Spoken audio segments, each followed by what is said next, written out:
nachoweza kukiri na kuthibitisha ni kwamba nilipokea wito kutoka kamati ya maadili ikinihitaji kufika hapa kwenye kamati ya maadili kwa ajili ya kusikiliza shauri langu ama kesi yangu ambayo nimeshtakiwa na klabu ya Yanga.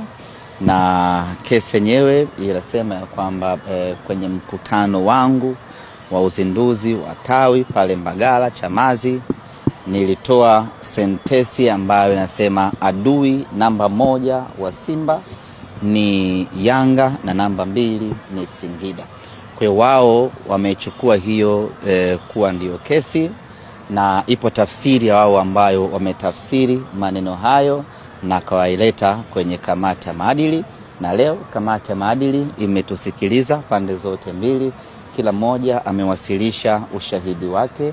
Kwa hiyo tunachosubiri sasa ni kamati kukaa na kupitia mawasilisho ya pande zote mbili, na baada hapo watoe hukumu kulingana na kanuni na sheria na miongozo ya mpira wa miguu.